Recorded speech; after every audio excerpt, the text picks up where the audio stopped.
This is Comic Picks by the Glick. Hey, I'm your host, Jason Glick. Hey, Jason Glick. What's going on? What do you got for on tap for us tonight? Hey, John. So basically, it's like we're coming back to that inexhaustible well of comics topics that is the X-Men franchise. Because God knows, like I love X-Men. It's like I've been reading them for like decades now. It's like I am thoroughly invested in their ongoing storyline. And in fact, like it's a long time readers will know, it's like I really liked what Jonathan Hickman did with his reinvention of the it's like other franchise for his tenure on the series, starting with House of X and Powers of X, or Powers of 10 if you want to be specific about it. But the thing is, like all good things must come to an end, and well, Hickman is wrapping up his run. Well, a little bit earlier than he had initially planned, and also to help me talk about this stuff. Well, it's like I've invited my buddy Rob because Rob, it's good to have you back, because I value your opinions on this kind of stuff. Thanks, Jason. It's good to be back. Yeah, but the thing is with Hickman's run is that he basically had like a huge plan for X-Men.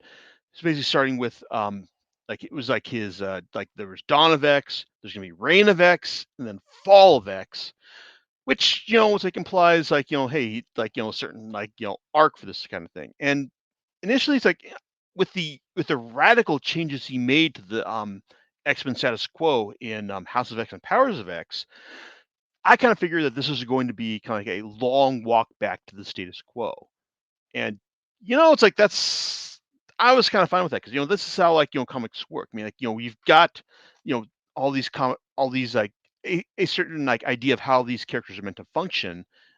Like, and Hickman's reinvention of them was such that he took the X-Men so far away from what we know, like how they normally function, like in like the mansion in Westchester, just like like in a specific like superhero team fighting to protect a world that hates and fears them. And he just went and just like just totaled that idea and just like gave the entire mutant it's like the mute like a nation like its own like it's like island colony, and also gave them agency within a world that like wasn't really like about to like accept their existence, but also like offer them their own things like like mutant drugs in order to like help them recognize their sovereignty.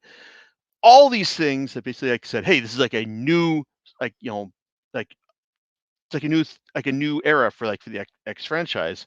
But at the same time, there's this expectation that he was gonna like walk this back because like hey, this is how it all works in like superhero comics. Uh, what do you think about that, Rob? It's like this is how like it always seems with with superhero comics and all. It's always a walk back to the status quo. Right. Yeah. I mean, it's rare that it's not like that. I mean, aside from some characters, like they'll age up. You're never going to get Peter Parker in high school again, Right. unless they do another line like Ultimates. Ultimate Spider-Man. Right. Yeah, right. Ultimate Spider-Man, right? They'll make new characters to do that kind of thing. But yeah, but other than that, yeah, they usually always when they do something crazy, like even when it's not that crazy, like it's a legacy thing, like maybe they have, when they have Sam Wilson take over as Captain America, they have Rhodey take over as Iron Man, they wind up giving it back to the original character at some point, usually. Yeah. And in this case, though, whatever plans that Hickman may have had to like to walk things back to the status quo, they were apparently upended by the other writers on the X-Men titles. Because it's worth noting that while Hickman has done like extended runs in the Marvel Universe, first with the Fantastic Four, and then with Avengers, with the Avengers title leading into the universe-destroying crossover that was Secret Wars. This is the first time that he's actually had to play well with other writers. It's like in a whole line. And apparently, it seems that that that when Hickman was wanting to go on to the next stage of his X-Men plan, the all the other X writers basically said, you know what? We actually really like the status quo. We like the X-Men being on Krakoa, being their own nation, and like having like this kind of pull with like the international community, and also the complications like that arose out of the Ten of Swords crossover with the Arakko mutants. And apparently now, like, this could be retcon later on, but apparently Hickman just basically like heard this and went, okay, this is fine, but I guess it conflicts with what I was going to do with the with the current storyline. So I guess I'm just gonna go ahead and wrap things up right now, which is why like his like after once the Hellfire Gala event came out, basically Hickman was basically kind of like a lame duck writer in terms of contributing to the event, because what followed immediately afterwards was his big wrap up to the to his X-Men to his storylines in the current X era, and that would be Inferno. Now, people may remember that, hey, there's a previous X-Men storyline called Inferno back in the 80s. In fact, I've got it in my library. I've got it like looking at it right now. It's like where it was all about the storyline involving Madeline Pryor, like realizing what she was, that she was actually a clone of Jean Grey, and that instead of like being beholden to Mr. Sinister's plans, she was going to try and like it's like bring all these demons to Earth in order to prove that she was like a real person and all. So that's what like the original Inferno series is about. This one is a lot different, but it also bears mentioning that it's like that, hey, it's like we've actually had Madeline Pryor show up in a previous X-Men title. In fact, something I talked about recently, Hellions. And no, she does not actually have a part to play in this. It's like in this storyline, but I will say that I thoroughly enjoyed Hellions, and that everyone should go and buy the 3 volumes and the 2 issues that were part of Ten of Swords to get to get the full storyline of that. But also it's like well, I've talked about like my thoughts on the X-Men stories up to this point. Rob, you've also read Hellions, and I guess also this is your time to talk about any like X-Men storylines up to the point of Inferno as well that you want to spotlight as well. Oh, sure. Yeah. So I guess I can start with Hellions. I did read Hellions, and I did enjoy it. It doesn't have much impact on Inferno, and so as somebody like I also read Inferno. I read Inferno, the original Inferno, when it came out, and so when I heard that this was Inferno, I was excited because I loved. There's a lot of nostalgia in Inferno to me because it's a title that has weight to it. Right. And I first started reading comics, or at least collecting comics. I read them a little bit earlier than that because I had friends who had comics. Inferno was the first full storyline that I read. I read a couple. I came in at the end of the Genosha thing, the first Genosha thing, where like mutants were being like held there against their will and having their powers wiped out and stuff. And then after that was Inferno, and so I was excited about how are they going to tie into that, and then I read Hellions and Madeline Pryor shows up, and I'm like, wow, they're really going to do this. I guess we'll get to the details of what happens in Inferno afterwards, but it does not involve Madeline Pryor at all. Nope. So, or demons. So yeah, that was interesting. Hellions was great. There were characters in it that I am not particularly attached to, aside from Havoc. I didn't really like when Mr. Sinister was first created. I didn't really care for him. I didn't know anything about him. He was like just mysterious or whatever, because he showed up at the end of Inferno basically, and Cyclops seemed to have the original Inferno. Cyclops seemed to have destroyed him, but he's really interesting in this in Hellions. He's fabulous. Yes, I'm fascinated by the nature of a guy that not only does he want to clone everybody else, he creates clones of himself, and then has conflicts with his clones because they're all a little different. Yeah, it's like when he tells his like clone, like when they're trying to decide who's going to go to Amenth, and like he says, it's like, well, like why don't you just like let me pepper yourself so I can like savor myself when I eat your face. Yeah, that Yes. was a little disturbing, but um so what I did want to say is, one thing about Hellions is that it has Psylocke in it as a leader, and I may have mentioned this before. I'm going to mention it again. I am so happy that they split Quanon and Betsy Braddock, because I loved both of the characters and both of their iterations. As somebody who read the long ago the comics when she was not a ninja, and then when she became a ninja, and both of those the character types were great. I really loved both of the characters, but it really bothered me the whole body swapping thing. And there was like at one point it was supposed to be plastic surgery, and just all that stuff is just really crazy. And you've got a white woman and an Asian woman's body and all that. There's a lot of odd stuff about that, and splitting them was the perfect answer. And so you've got the two comics that I probably enjoyed. I enjoyed three comics the most in this run were Hellions, Marauders, and Excalibur. And Excalibur has the other, the old Psylocke, who Betsy now goes Braddock. by, Betsy Braddock, who is now Captain Britain. We talked about this before. I know don't need to get into that, but I really enjoyed the Excalibur title. It did. It was kind of a personal enjoyment because I have some attachment to some of those characters. The storyline really didn't have any impact on this new Inferno, but I enjoyed it. Even though it involved both Jubilee and Gambit. Yes, my two least favorite X-Men. So Tidney Howard was doing something right then. Yeah, I mean the writing was good. I did not hate Jubilee's character in it. I just hate the character concept and the name. and I hated her taking, Kate Pryde's place as Wolverine's little sister, and all that stuff. But she was good in this comic. Gambit was okay. He annoys me mildly, but it wasn't that big of a deal. I've accepted that, he and Rogue are together, when at first I wasn't happy about that. So yeah, it was good. I don't really want to spoil anything about it.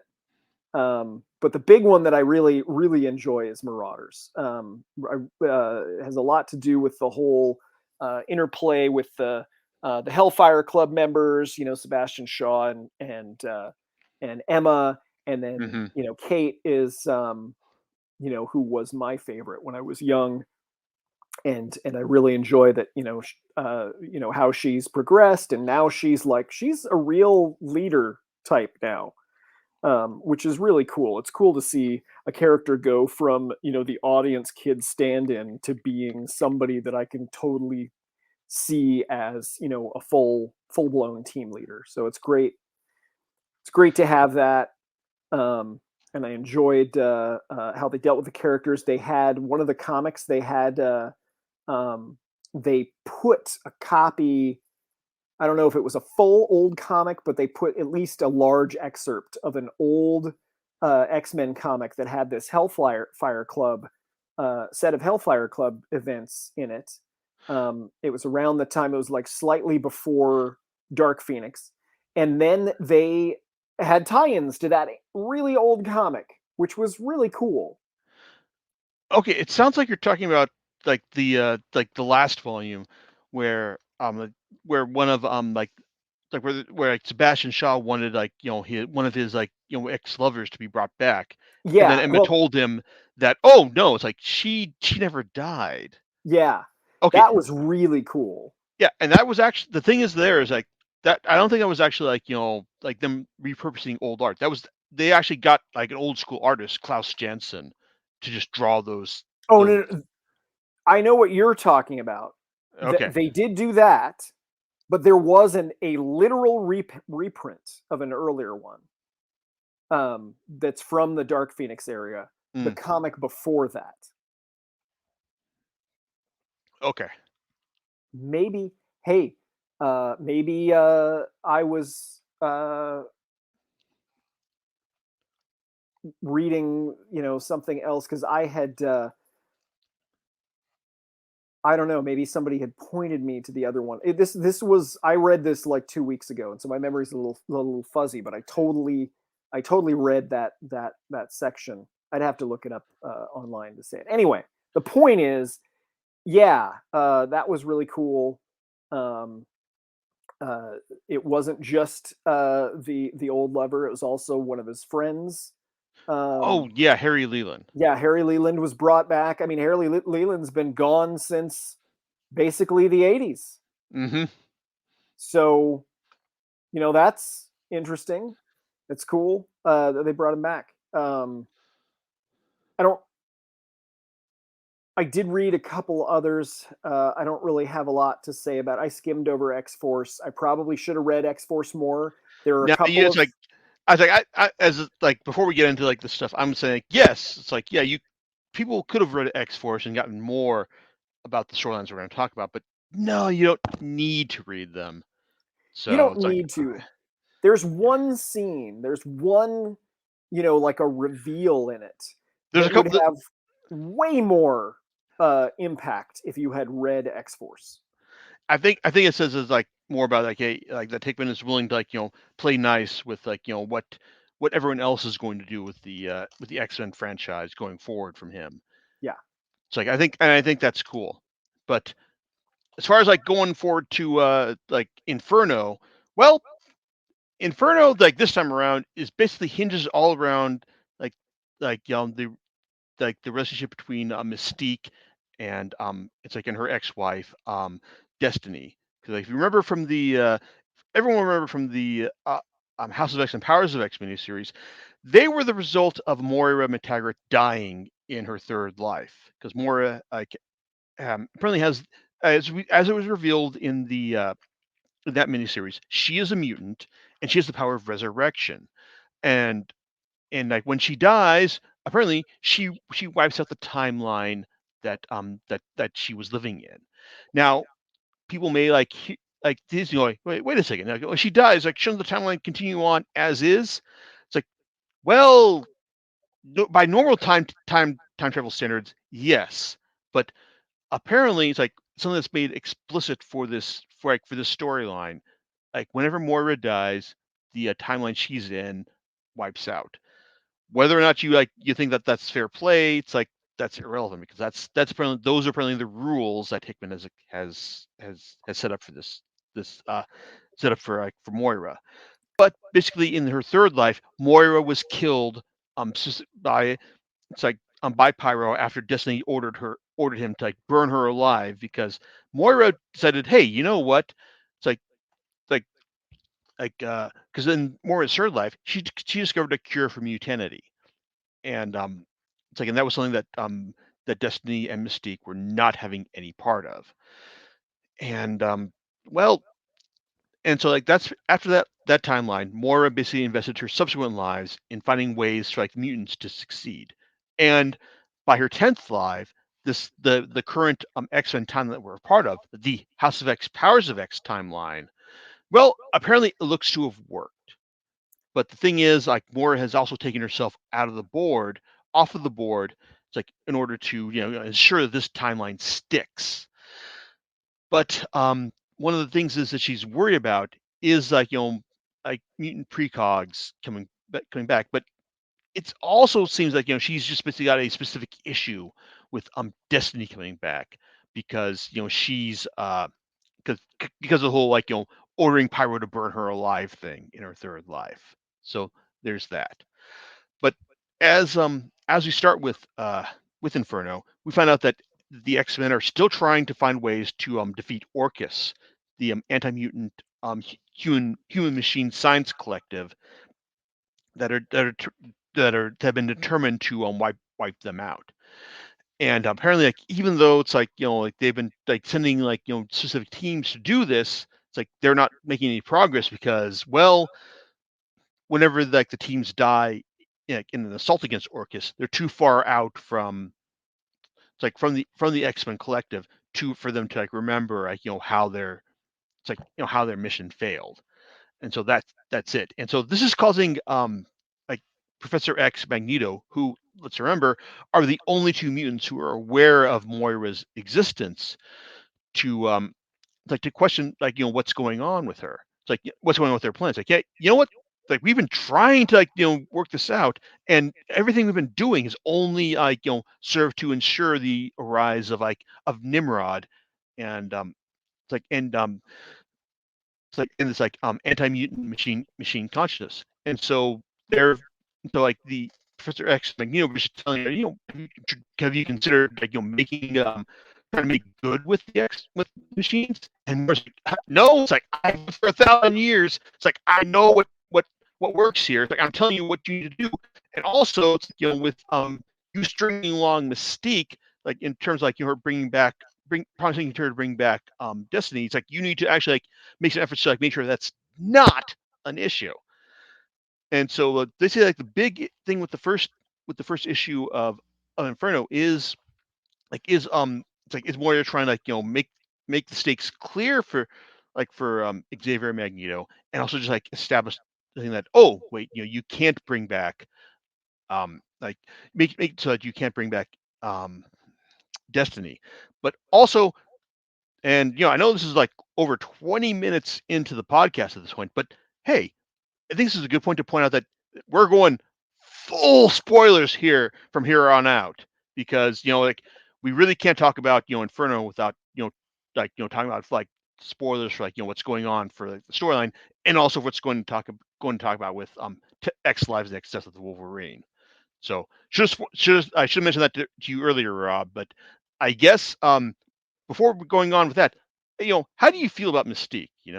Do you feel So, how do you feel about like what Xavier and Magneto have done to her so far? so yeah, how do I feel about Mystique? See, I have a lot of thoughts about this, but I haven't really been I don't have a lot of empathy for Mystique. Uh, Mystique is Neither do always, I, but go on. yeah, Mystique has always been in it for herself. So I'm kind of okay with what they've been doing. Clearly there must have been a better way to deal with her. Like, they could have told her that, because Destiny died a long time ago. Maybe they could have told her that that they never had a backup of Destiny or something like that, but they just kept putting it off instead.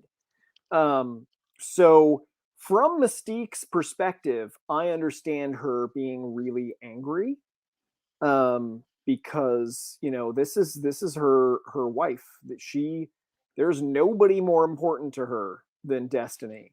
And furthermore, here we are in a society where they are accepting Apocalypse and Mr. Sinister and all these villains. Yeah. Well, they kind of had to accept Sinister. I mean, like I know what you're saying, but at the same time, like Sinister seems to be like a more like, I mean, like, yeah, Apocalypse seems to have made like a hero turn like in Hickman's era. Sinister, however, well, it's like they're only like entertaining his like acceptance onto the council because they need him for his genetic database more than anything else.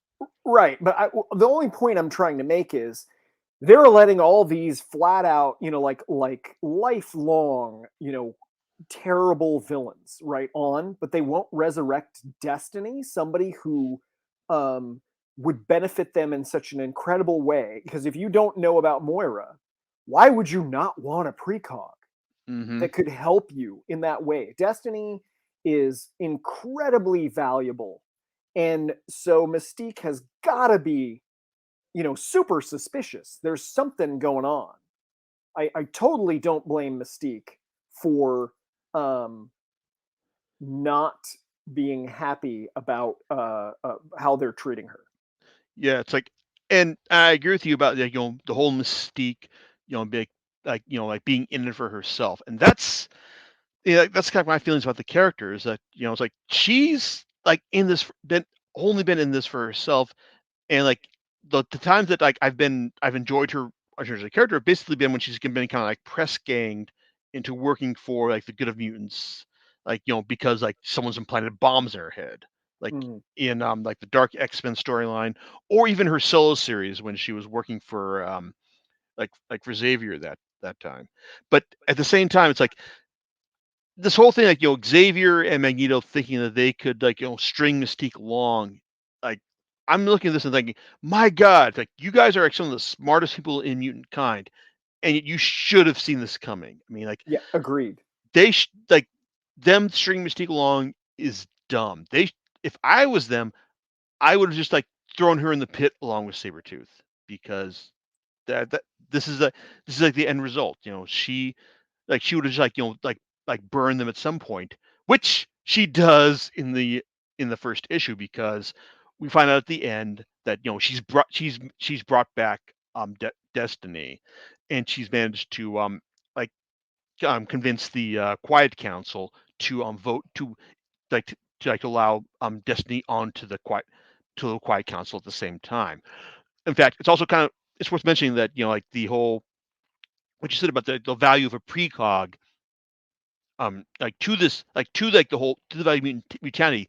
That's the whole argument she pitched to it's like to Benedict Perry Exodus. Yes. It's like about about the it's like her about why you want to have her on the Quiet Council. So, and basically, it's like when this happens, like Moira is pissed, and she's like, like, what have you done? Like, like you guys had one job. Don't bring back any precogs. And well, it's like that's at this point, like Xavier and Magneto are basically saying, like, okay, well, what if we bring someone else onto this team? What if we bring in Emma?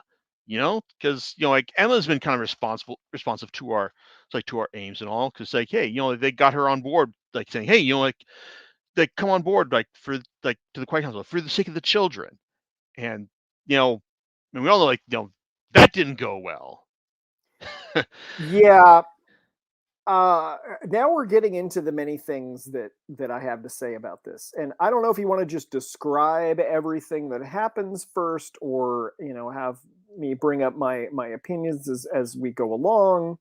One thing I think that is important to mention is, I think it's important, since this is a full spoiler podcast, we should mention, because people might go, well, how did Mystique manage to bring Destiny back?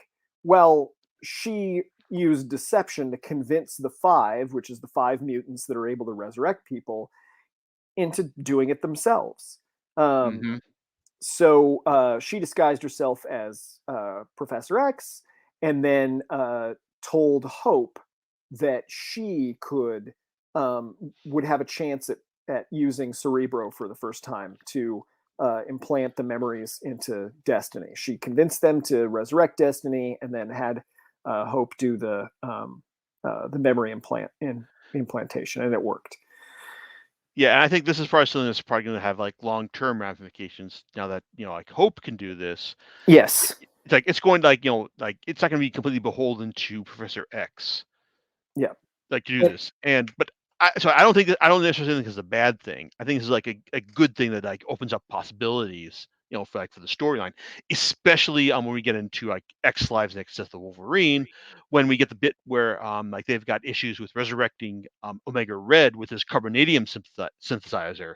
Yeah. And well, Hope says like this is like kind of a bad thing, and Beast goes, no, you're cooks. We're giving you the recipe. Now you cook. But that's I'm getting ahead of things here. Yeah.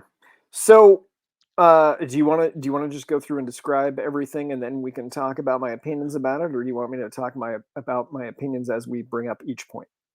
Oh, you can go ahead with your opinions, because like the second issue of Inferno is it's mostly centered around just like like the machinations that Mystique was doing to bring back that Destiny, and also like like them trying, like Xavier and Magneto trying to shore up their their side of things, and things going badly. So Right.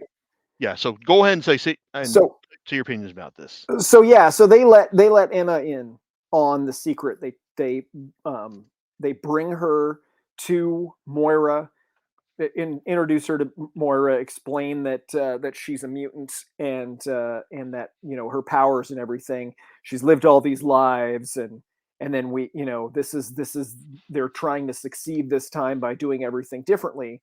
And Emma is really mad that they kept this secret from her, which I'm annoyed about because of all of the characters in, there are certain characters that I consider in X-Men to be extremely pragmatic, and I think Emma is one of them. And I think my opinion is that Emma would understand. I can understand her being mad, but I think that she would understand the value in having a backup plan if it still doesn't succeed. Because you said, Jason, in the beginning, oh, it looks like this one worked. You don't know that. They haven't been able to stop Orcus. There is no reason to believe that this plan has worked yet, because Moira has gone much further in the future with her other plans, and they have failed. So it is way premature to have the idea that it has worked at this point. I do believe that the idea that is implanted, I don't remember if this is in the first issue, the second issue, or what issue it is. There is an idea that's supposed to be given to the reader, and I think this is Hickman kind of giving himself an out. I have an overall opinion about this series that I'm kind of waiting to say, but there is a character called Omega Sentinel. Oh yeah. Omega Sentinel is working with Orcus, and she reveals that she came from the future, that her consciousness was sent into the past, into her body. That's how I understood it. That's how it is. Okay. And she says, so Moira does her thing. She's lived 9 lives before this one, and she says the machines always win, right? Mm-hmm. Omega Sentinel is a machine. She says, I've been sent back because the mutants always win. So this is an idea that's supposed to be implanted in the reader. Oh, we don't know. Maybe they'll win this time, right? That's what's implanted into the reader. Sure, okay. But the X-Men don't know that. Moira doesn't know that. Mystique doesn't know that. Destiny doesn't know that, even though she's a precog. Because she doesn't know, as she says in the, I don't remember, maybe it wasn't this comic, or maybe it was I see what you're saying. I see what you're saying about Destiny. I think that the out there that Hickman was giving here was the fact that what was going on in the future when Doug Ramsey shows up. So it's like the whole what goes on here has great ramifications for the future. So it's like she probably wasn't able to see as far as what happened after he showed up. Yeah, I mean, we can talk more about that, but Okay. but at one point she says, "I don't see the future." Mm-hmm. That's the point of she doesn't see exactly how things are going to happen. She has a series of she basically can see. My assumption is a series of possible futures. Yeah, but I think the thing is that we're meant to take away with Omega Sentinel storyline is that this is like an inverse of Days of Future Past. Right. Yeah, it's like like in a sense where the mutants finally lose. It's like no, it's like the mutants win and they're able to just take on the the machine dominions. It's like from the future, and now Omega Sentinel has come back from the past from the future to make sure that doesn't happen. Right. So. Okay. So,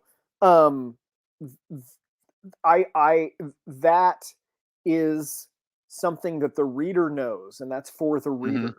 But I just want to say that the actions taken by Emma, she doesn't know that. She doesn't know about Omega Sentinel. So for her to react in the way she reacts, not only do I not feel like it makes sense in terms of her pragmatism, or her understanding. I get it. You had to keep it a secret because if anybody learned about it, here's this way to undo everything, that kind of stuff. I don't even remember. I've blurred all of the issues together, so I don't remember, what happens in which things. So if you want to talk about the second or the third issue or whatever, I'll keep going. pardon me.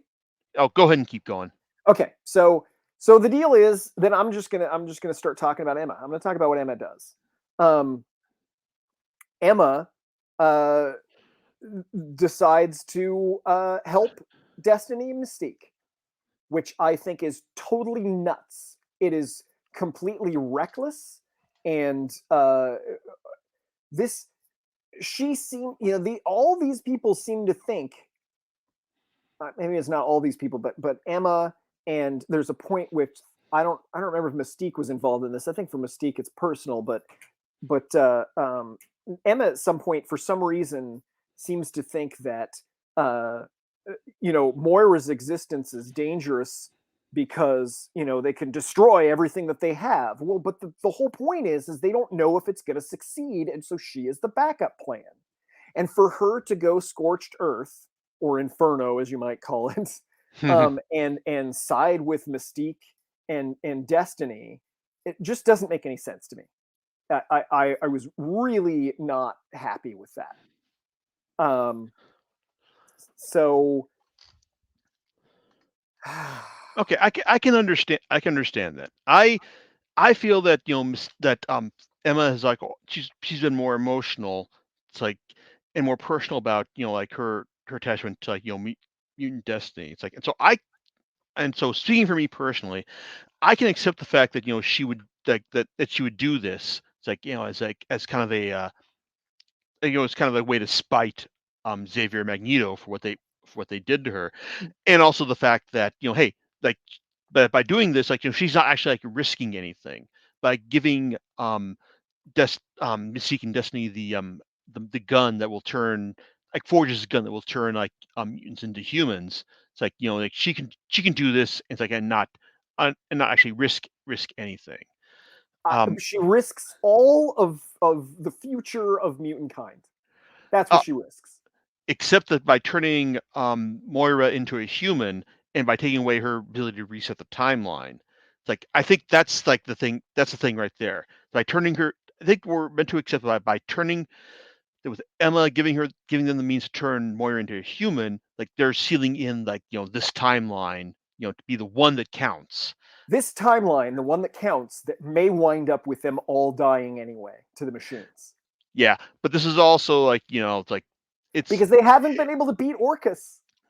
Yeah, that's right. But also, it's like it's it's like the whole like Marvel like timeline thing. It's like hey, this timeline that we're in right now, it's the one that counts, and we've got to like make sure it matters more than anything else. It's the sacred timeline, for lack of a better term. I would like to know what Hickman originally planned. I am hoping. I don't know that this is going to happen, but it probably won't happen. I'd really love a series of what if comics that Hickman wrote that had the same artists that would show the original plan for the ending of the storyline, because I am not happy with this ending at all. Yeah, I can't really argue with you there, because it's like and there's also like this the assumption that like one of the things that was seeded in this storyline is the idea that Moira lost her nerve, in the sense that she realized that, oh my god, it's like we're trying to do things differently, and oh my god, it didn't work, so I'm going back to Muir Island to get the mutant cure, and I'm going to try and find a way to seed it in order to like make sure that mutants like don't come around anymore. That is the second thing that I'm angry about. Mm-hmm. So first of all, yeah, I know she'd been visiting Muir Island, but it feels like it's like, well, everybody said, hey, we want to keep this, and Hickman's like, oh man, I had this plan. Well, what can I do to keep this way? Well, I guess if we make it so that Moira can't reset the timeline, that keeps it this way. Well, how would we do that? Well, I guess she'd have to be human. What can we do to to make her human or lose her powers. Well, there's the Forge's gun, and we'll give, the Destiny thing. We'll have Mystique do that to her, right? It Mhm. just, but there's got to be that motivation as well. Destiny in her third life, they didn't do it then. They had the cure there. They could have done it to her immediately and then wiped her and killed her there. Destiny clearly wanted her on their side. And so that's why they did not only did Pyro kill her, not only did Destiny have Pyro kill her, he had her kill her slowly so that she would remember that and not want to go through it again. And from then on, Moira completely stopped with the cure thing. Completely stopped. And I mean, like, lived 1,000 years. How, and then there was the whole thing, this experience radicalized her, which was, I think, at the end of her seventh life, seventh life, because she went through and killed all the Trasks, right? Mm-hmm. And she realized that the AI was an inevitability, and that radicalized her. And at that point, that means that she is full on the mutant side, and that's when she went to my Magneto, and then she went to Apocalypse, right? Because she's like, this has got to happen. I'm all in on mutants, and so I am the second thing I'm angry about is this idea that Moira gave up and now just wants to cure all the mutants. She literally wants to wipe them out by making it so that by making a cure that makes it so that mutants never even develop their powers, so they don't even know what they're missing. It flies completely in the face of the entire concept of this story arc, and I hate it. I'm not going to argue with you about that. There, I think that like me, the only way I can like say this works is that like maybe she felt that she was going to have another life to work this out, but well, we know that didn't work because in the end, and I guess like this is like the only issue I have with like the main issue I have with Inferno is that in the end it's like like Mystique and Destiny are able to get Moira alone and depowered, and like are basically gonna like find a way to take her out. But while Xavier and Magneto are left to fight against Omega Sentinel and Nimrod, which it's kind of interesting fight, because I think that Hickman does a good job of setting things up to hey, how things are going to work out in a nice logical fashion. But when Doug Ramsey shows up at the end, it's like on one hand it's like this is like I like the way that he rations things out, because like one of the other subplots for Inferno is that Doug Ramsey and Warlock have known about everything that Xavier, Magneto, and Moira have planned, because they were tasked with finding a way to communicate with Krakoa, and they also had their own plans, like way to since they were designed to find a way to do that, they were able to find a way to make sure the tech responded to them as well. So they knew about everything that was going on in Moira's No Place. Yeah, and the No Place was supposed to be hidden even from Krakoa, and Krakoa knew as well because of Doug. Yeah, and it's like, and so on one hand, it's like a really like oh wait, let me tell you how things are going to go. Bit when Doug shows up to to let Mystique and Destiny know like how things are going to go, because once Destiny and Mystique have made Moira into a human, they basically made her like susceptible to the laws of Krakoa, which one of them is murder no man. And on one hand, it's like, okay, I can see how this works, but at the same time, it's kind of like, well, Doug, okay, I see what you're trying to do here, but considering what Moira's aims were, it's like your actions here are more just like rules lawyer, like for the sake of being rules lawyer, more than anything else. And on one hand, it works for me because like, hey, I like any effort you make to troll Mystique for what she's been doing, it's like, hey, I'm fine with that. That's cool. But at the same time, it doesn't make a whole lot of sense. You know, it's like Let- in terms of like the long term longevity of Krakoa as a nation state. Yes, and yeah, let's point that out. Doug shows up after it would have been most helpful. Mm-hmm. Doug, you know, Krakoa and Warlock alone can both handle Mystique and Destiny. Okay? Mm-hmm. Not Doug alone, but they, each of those characters alone can handle Mystique and Destiny. They could have showed up before Mystique depowered Moira because they knew what was going on the whole time.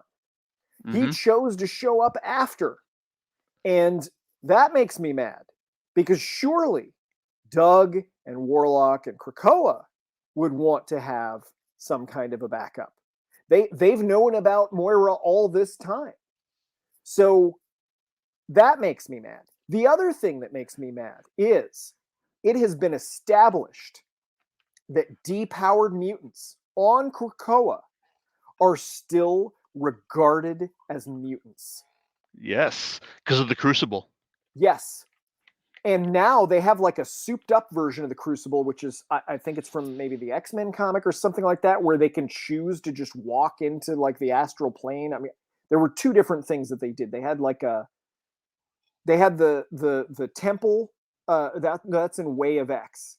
They had Yes. that temple thing. Is that the one that they can just walk into and then decide that they want to come back as a mutant? And like it eliminated the need for the Crucible, so they don't have to do it slowly. They can just go in. Moira could have come back that way and gotten her powers back. Except, yeah, they said, oh, but there are no backups of you. Why weren't there backups of her? Because that would have been convenient for the storyline. Right. And it feels like this is what happens when you don't follow through on an original plan. One of the things that I have learned over the years, I used to, like primarily read, Marvel comics and with some DC, but I didn't read a lot of it. And the big thing about, putting the toys back in the box is that it allows you to tell a complete story, right? Mm-hmm. So you tell your complete story and you put the toys back in the box, right? Because if you don't put the toys back in the box, then maybe the story isn't done, right? So a lot of my favorite comics as an adult have been outside of Marvel and DC because they have to keep things going. So like Invincible had an ending, Yes. You in this, Hickman's previous work has been so good because he had an ending and it was such a good ending. His Fantastic Four work and his Avengers work were just so great because he planned it all out and he had his ending. And now when he's like has to work with like, a larger group of like writers, it's like all the majority of whom basically decided that, hey, we really like the status quo you set up. We want to keep running with it. And that's antithetical to what his plan was.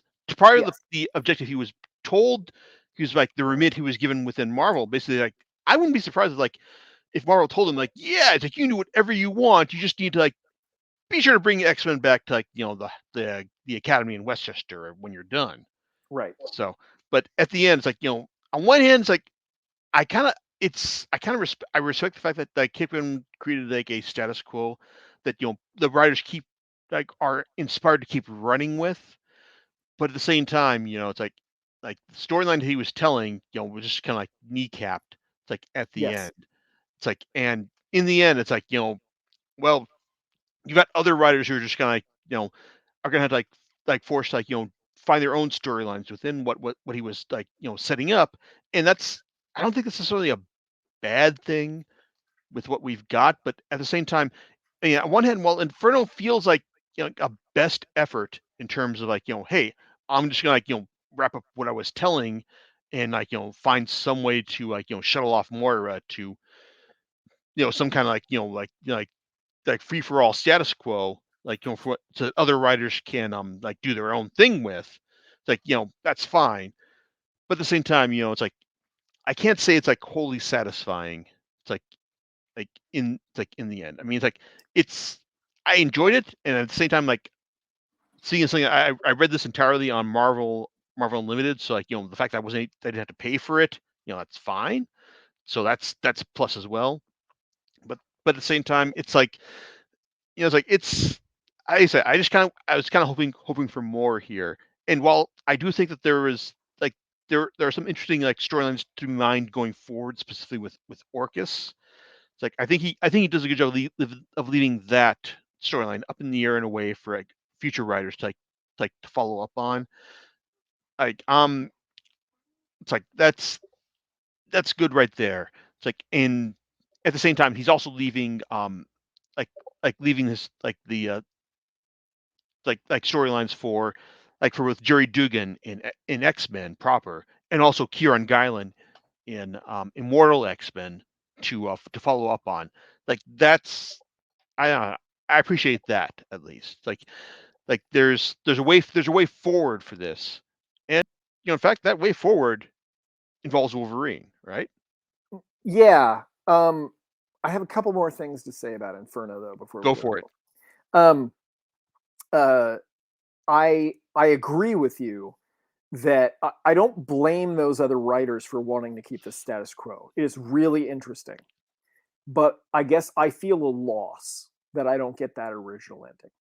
I would love it if they would do it in a what if. It would really help my closure. It would give me closure.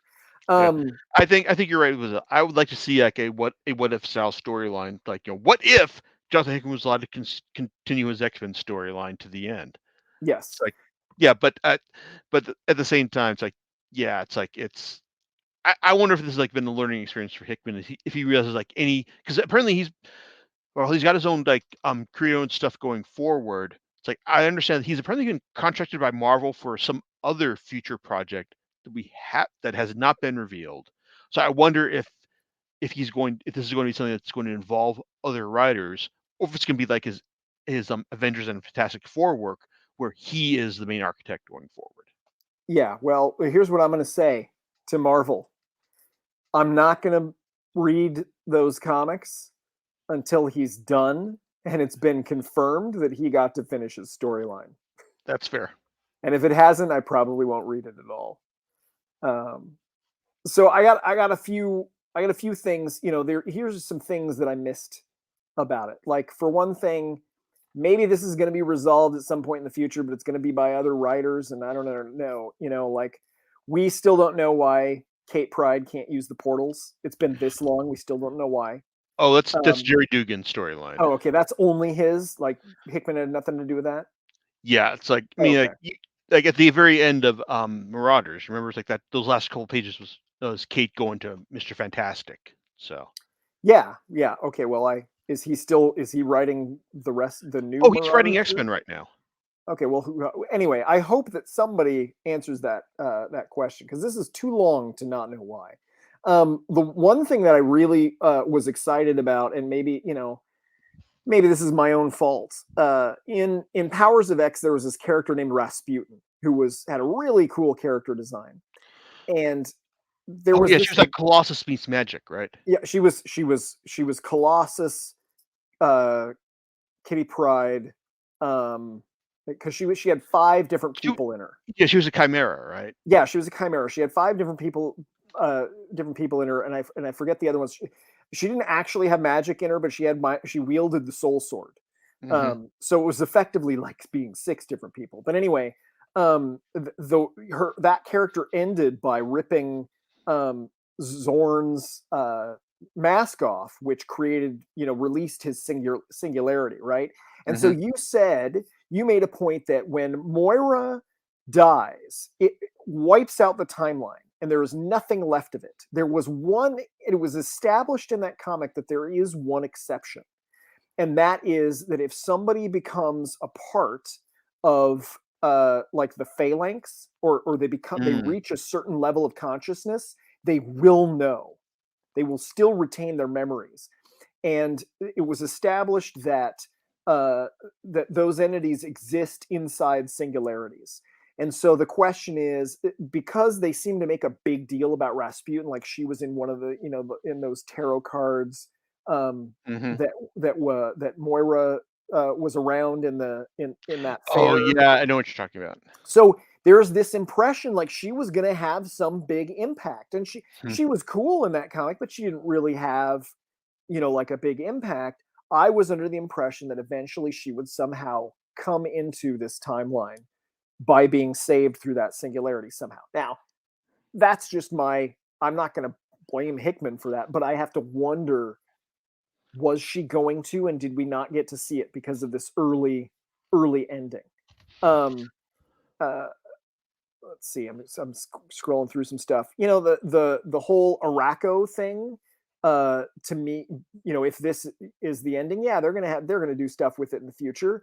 But it didn't seem to have any bearing on the ending of this story on Inferno. The only bearing it had is that Bay the Blood Moon was in there to fight. That was the third character that could take Mystique and Destiny on alone. That they were there in that final scene with Doug and the others. It felt like the author writing half a book and then leaving. That compared to his previous works. Yeah. Regarding the Araco mutants, that seems to be something that's going to be follow up on in X-Men Red, and because Okay. it was also touched upon in Sword. Because Okay. that was a series written by Al Ewing, who gave us the Immortal Hulk.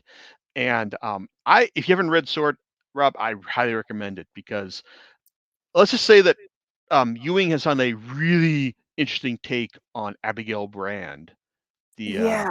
So I was reading it, but because of time constraints, and it felt like it wasn't really going to lead into Inferno, which it didn't. It I doesn't, Yeah. but yeah, it's like if I would recommend reading through, like, because it's 11 issues so far, and it's going to lead directly into X-Men Red, which is also going to Okay. pick up. I imagine it's going to pick up on, because he was writing a really great Guardians of the Galaxy series at the same time as well. But Okay. apparently both series were canceled just because of sales. But now he's given the chance to, like, keep pushing those storylines forward into X-Men Red. But because, like, Okay. basically, like, Storm is now on it's the head of the Great Council, the Great Ring on Mars. Like, she's basically leading the Araco mutants now. Yeah. And also Abigail Brand, well, if you're not aware of what her perspective on all this is, you really should read Sword, because, oh my god, Ewing has found a really great perspective for the character to take. And also, well, he's found a way to give Henry Peter Gyrick what's been coming to him for a couple decades now. Okay. Well, So maybe I'll have to finish that up. I have yeah. one final thing to say about Inferno, Yes. or it's a question. Yeah. There's a scene where he is fighting Nimrod. He Yeah. and Xavier are fighting multiple Nimrods. Magneto and Xavier. Yeah, he and Magneto, sorry. And Xavier appears to disassemble Nimrod's head with his Yeah. some kind of power. What is that? Man, it's like, I know that Xavier has basically been described as a mega mutant in terms of psychic power. Right. And that, Jean Grey has basically been, like, described as, like, also a mega mutant in terms of psychic power, but not in terms of psychic power, but not in terms of telekinesis. Right. Um, yeah, it's like, in order to make that scene work, I have to assume that we're assuming that Xavier has some, psychic power, or some telekinetic power, or that, his psychic his telepathic power was enough to convince Omega to Nimrod to disassemble himself to that point, but not any further. I mean, it's like, I know what you're saying, and I know it's like um it's a bad plot point right there, based on what we know about the characters, like power limits and all. Yeah, But yeah, and then it's never this is like mentioned again. this is like a no prize moment, in the Yeah. sense that, we've got to, like, say, well, like, Xavier was able to, like, convince Nimrod to disassemble himself based on his, like, telepathic influence on the character's, like, actual mind, but no further. Yeah. That kind of thing. Okay, we can talk about Wolverine now. Okay. Sorry about that. No, it's cool because basically with the follow up series, X Lives and X Deaths of Wolverine, or 10 Lives and 10 Deaths of Wolverine. Well, basically this is like not as long to talk about because basically it's basically a question of of whether or not how cool you think the idea of what if Wolverine had to relive both Quantum Leap and the Terminator. Yeah. Yeah. Yeah.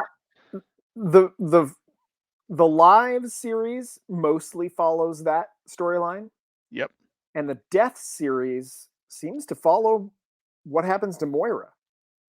Yeah, and and on what and I appreciate the fact that it's like the live series, it's basically like Wolverine, jumping through his past lives to stop Omega Red from trying to take out like Professor X, prevent him from being born.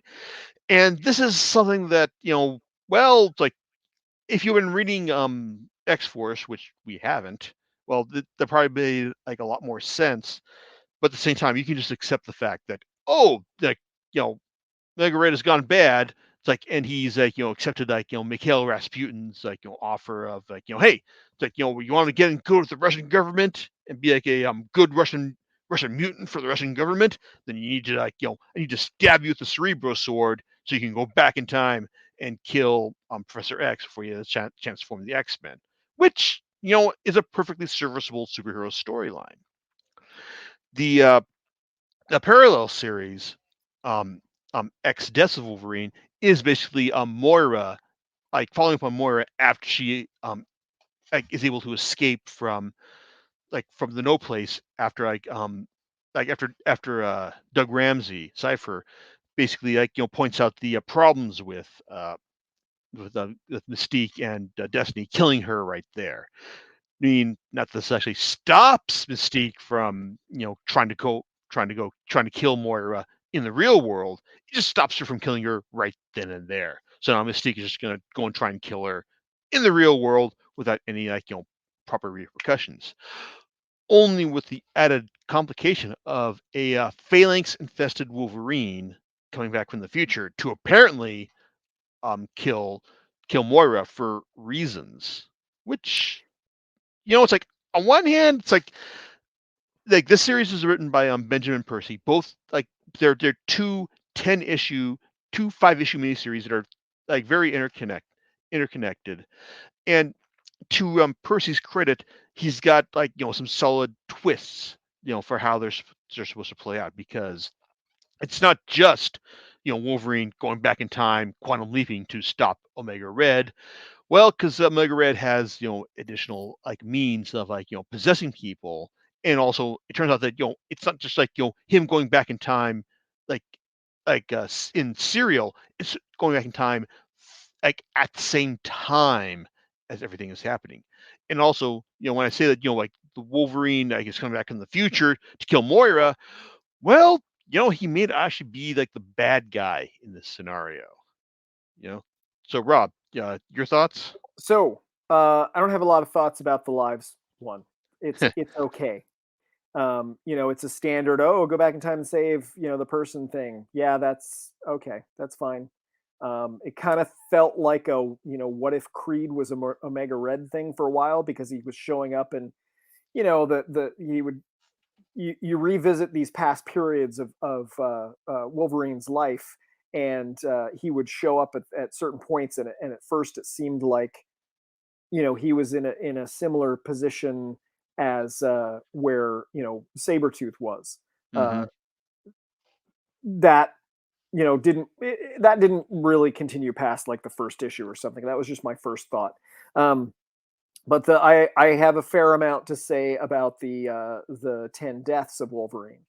So that's basically the one where like it's basically the missions were meant to convince us that Moira is the new ex-villain, right? Yes, and again, I'm not happy about that.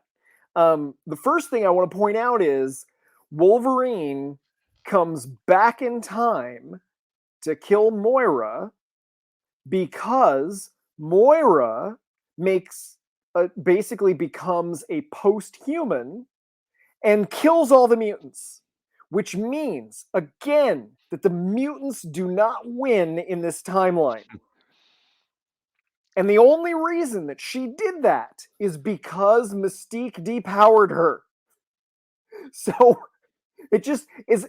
This comic in itself is an argument for why the previous comic should not have been written that way.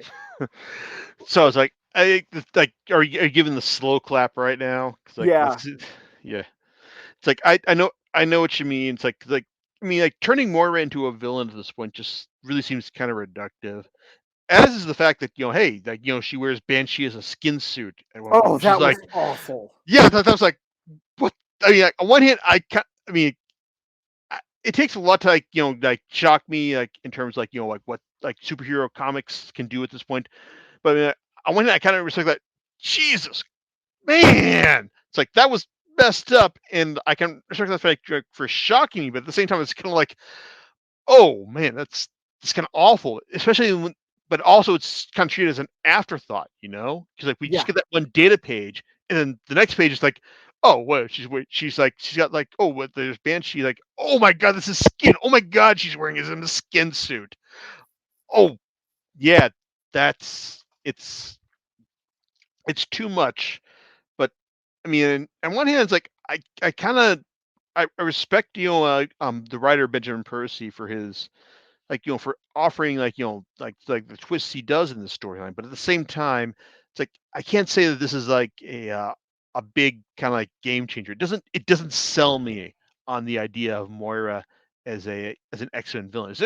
It just feels kind of like it just feels reductive, like I was saying. Like Yes. oh, it's like she's the villain now. It's like, oh yeah, it's like this is exactly like the way I think like things would have gone after Inferno, and that's okay. That's Yeah. fine. And apparently according to like some of like some of the free comic book day storylines that are supposed to be coming out, that apparently she may be wearing Mary Jane Watson to the next Hellfire Gala. Oh, Now, jeez. I don't think that she's wearing Mary Jane as a skin suit, because I imagine like the Spider-Man office would have been saying, "Whoa, nope, Yeah. not gonna happen." But I imagine like that's something that's there's gonna be some writing around that, there. Yeah.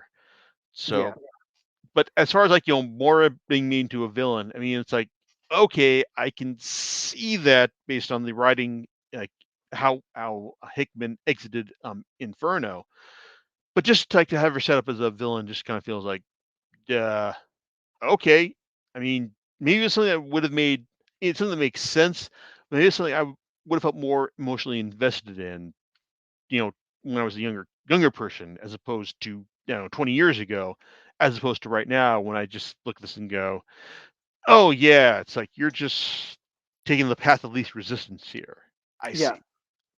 It should have for me to buy that, there needed to be some epiphany on her part where she realized in some way that most or all mutants were evil. But basically, Mystique is evil. And because Mystique is evil, she literally calls all mutants devils in this comic.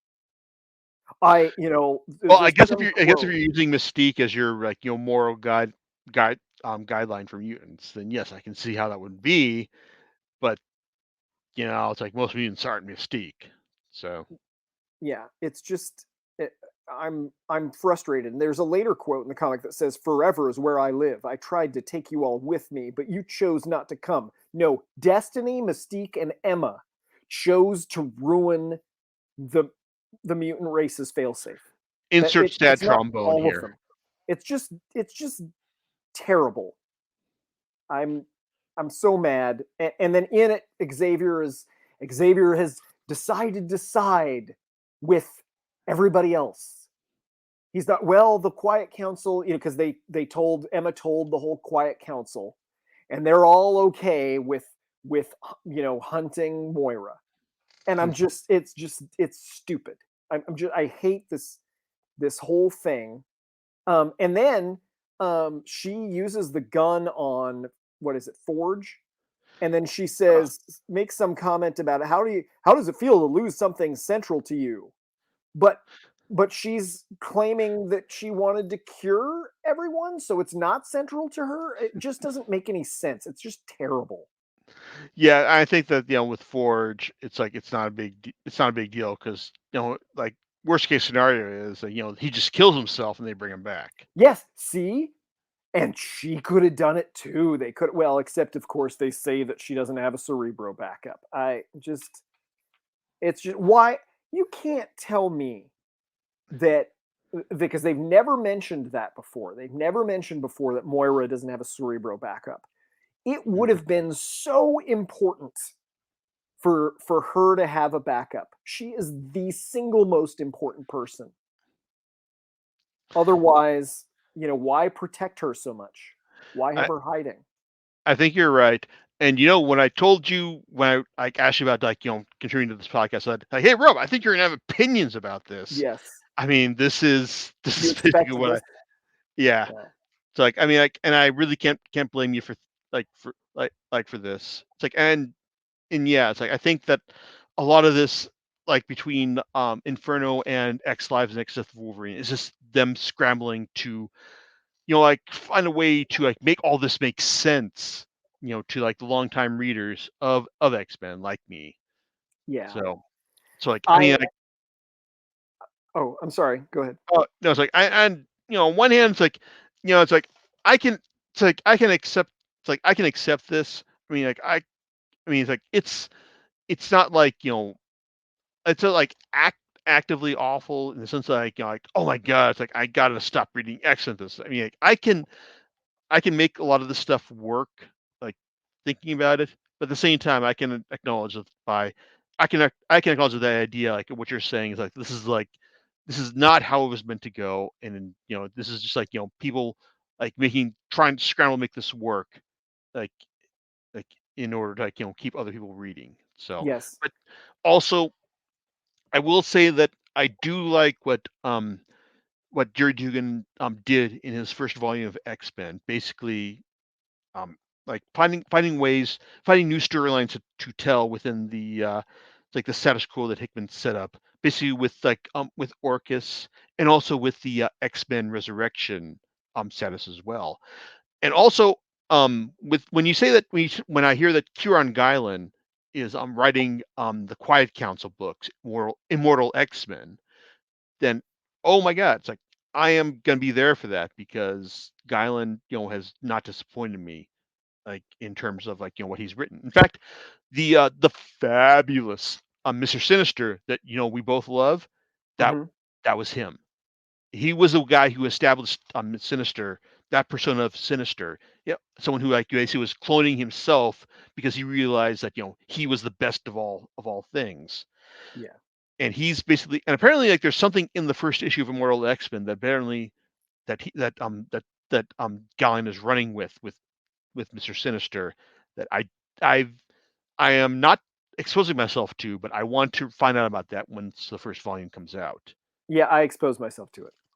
Okay, don't tell me what it is, but I'm not going to. but yeah, it's like listen, I think that I'm on board with whatever Guylan is doing, and it's like I guess given all the decades that I've been reading for X-Men, it's going to take like a lot more than just these like disappointing storylines to like get me to stop reading. I mean, like I don't think these storylines are bad, but I can realize that like there was they could have been much more. Had Hickman.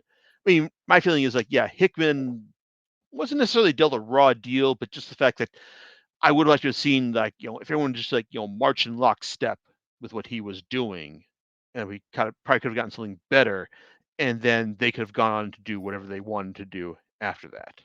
Yeah, I want to say that when I express my disappointment in this podcast, it comes from a place where um, I think it was issue 2 of, was it Powers of 10?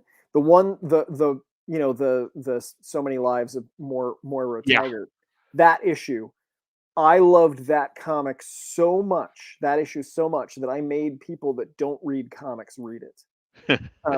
because and so I was very invested in what is going to happen with Moira. So to have it be like this was extremely disappointing. Okay. So when you say that you got people who haven't read like X-Men to like get to read this, so what did Iris think about this? Oh no, I didn't. Sure, no, I meant it's not that I didn't mean. These are people that like the X-Men. I'm talking about my wife and my sister-in-law. With they watch the X-Men cartoons. My wife has read a few of the X-Men comics. She read Grant I Morrison's bought new her X-Men X-Men. comics. Pardon me? I bought her X-Men comics. Yeah.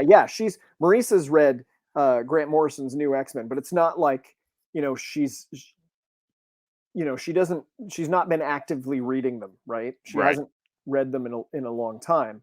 But I was like, you need to read this one. So that I was really invested in what would happen to Moira, and this is probably one of the worst outcomes I could have had. And there's this.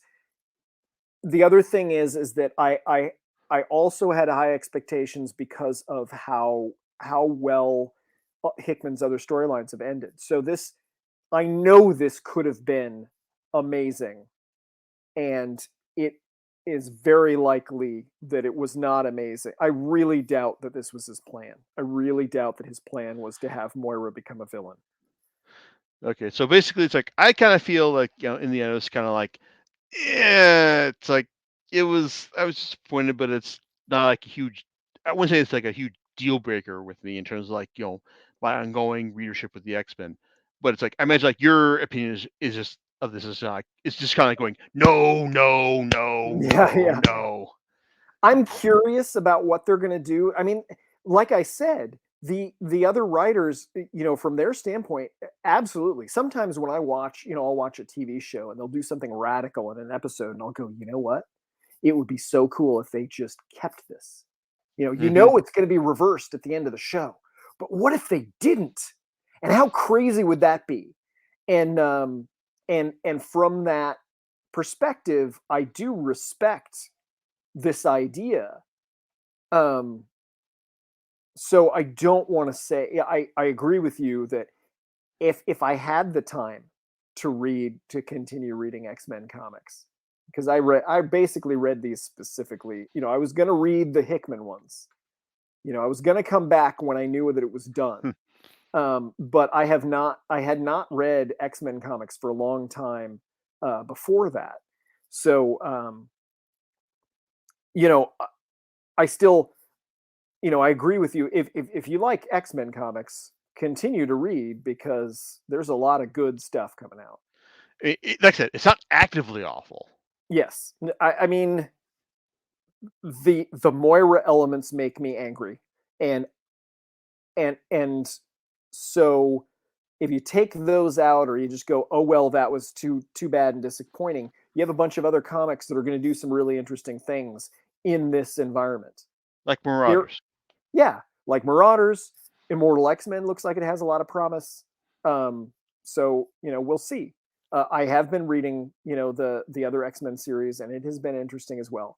I did want to say there's one other X-Men series that I saw that I was not aware of. Have you heard of House of XCII?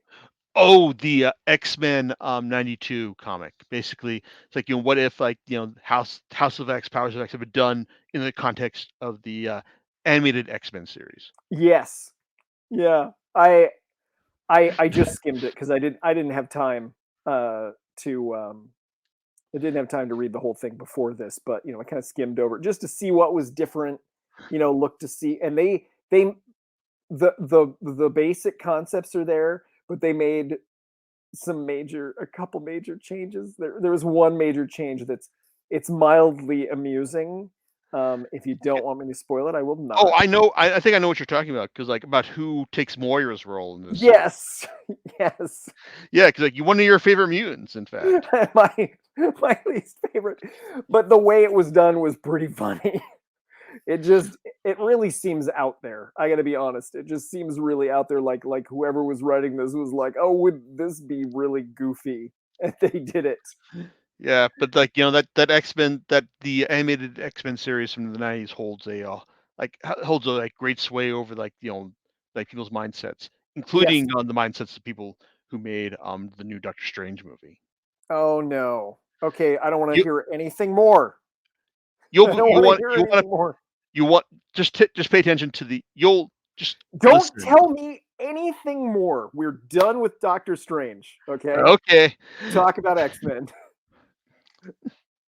Okay, but I guess it's like in the end, it's like it's these whole storylines weren't enough to like, get us to stop reading X-Men, but well, it's like I guess I'll be continuing to write about X-Men for the future, but Rob, it's like I guess we'll be talking to you about this unless it's a very very special um like occasion in the future, right? Probably, yeah. I'm not going to have a lot of time, and it's not because of this comic. It's not because of these comics. It's just because the time investment has been difficult recently. So we'll see at some point in the far future. Indeed. And I guess so John, you got any thoughts about, this and all? No, I've been enjoying your conversation. So, for the most part, yep. So, no, I don't really have anything. However, I'm curious as to what you have planned for the next podcast. Okay. Well, it's like next time it's like, because of like, the time frame and all, it's like it's going to be another Buried Treasures of Manga, but it won't be at Fanime, but it's likely going to be about ES Eternal Sabbath. It's got its own like X-Men echoes as well, but not anything specific as to what we're talking about here. And again, Rob, thanks for contributing to this, and I look forward to having you talk about something, even if it's not X-Men, it's like in the future from here. Thanks, Jason. Thanks for having me on. It's been a lot of fun. I always love talking to you about this stuff, and Yeah. and yeah, we'll see maybe sometime in the far distant future. All right, Rob. So hey, it's been great talking to you. It's like, and well, like I said, in the future, maybe sooner than we think, maybe. All right. Okay. Thanks. All right. Thanks, everyone. And we'll catch you next time on Comic Picks by the Click. All right, laters.